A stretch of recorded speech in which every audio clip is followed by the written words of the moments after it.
முதலாவதாக நாம் இப்போது நாம் தமிழர் கட்சியின் தலைமை ஒருங்கிணைப்பாளர் சீமான் மற்றும் அக்கட்சியின் அரசியல் செயல்பாடுகள் குறித்த விரிவான தகவல்கள் வாருங்கள் பார்ப்போம். சீமான் அவர்கள் திரைப்பட இயக்குனராகவும் நடிகராகவும் தனது வாழ்க்கையை தொடங்கினார். 2009இல் ஈழத்தில் நடைபெற்ற இறுதிப் போரின் தாக்கத்தால் தமிழின உணர்வாளர்களை ஒன்றிணைத்து நாம் தமிழர் என்ற அமைப்பை உருவாக்கினார். பின்னர் மே 18, 2010 அன்று மதுரையில் இதனை ஒரு அரசியல் கட்சியாக மாற்றினார். நாம் தமிழர் கட்சியின் அரசியலை பொறுத்தவரை மற்ற திராவிட மற்றும் தேசிய கட்சிகளிடமிருந்து முற்றிலும் வேறுபட்டது.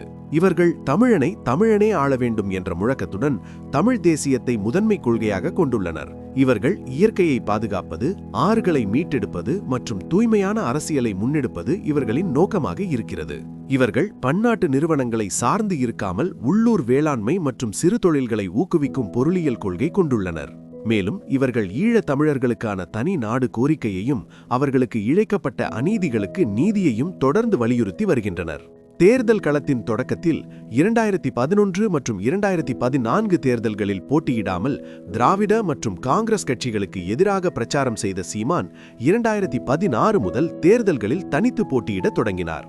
நாம் தமிழர் கட்சி 2016 சட்டமன்ற தேர்தலில் 234 தொகுதிகளிலும் தனித்து முதன்முறையாக தேர்தல் களம் கண்டது.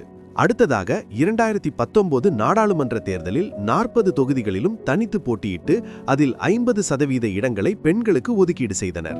இதனைத் தொடர்ந்து 2021 சட்டமன்ற தேர்தலில் 234 தொகுதிகளிலும் தனித்து போட்டியிட்டு சுமார் 7% வாக்குகள் பெற்று தமிழகத்தின் 3வது பெரிய கட்சியாக உருவெடுத்தது. அடுத்ததாக 2024 நாடாளுமன்ற தேர்தலில் தனித்து ஒலிவாங்கி அதாவது மைக் சின்னத்தில் போட்டியிட்டு குறிப்பிடத்தக்க வாக்குகளை பெற்றது. சீமானின் தனித்துவமான அணுகுமுறைகளில் ஒன்றாக மேடை பேச்சு உள்ளது. சீமானின் ஆவேசமான மற்றும் தரவுகளுடன் கூடிய மேடை பேச்சுக்கள் இளைஞர்களை பெருமளவில் ஈர்த்துள்ளது.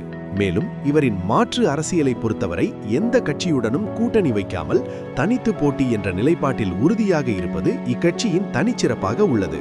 மேலும் நிர்வாக கட்டமைப்பை பொறுத்தவரை விவசாயம், மருத்துவம், கல்வி, சுற்றுச்சூழல் போன்ற தனித்தனி பாசறைகளை உருவாக்கி செயல்பட்டு வருகின்றனர்.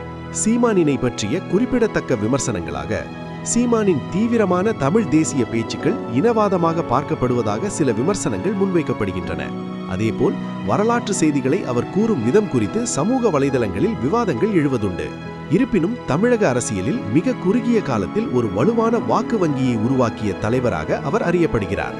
இவர்களின் இந்த தனித்துவமான அணுகுமுறை இவர்களின் எதிர்காலத்திற்கான அஸ்திவாரமாக இருக்கும் என எண்ணுகின்றனர்.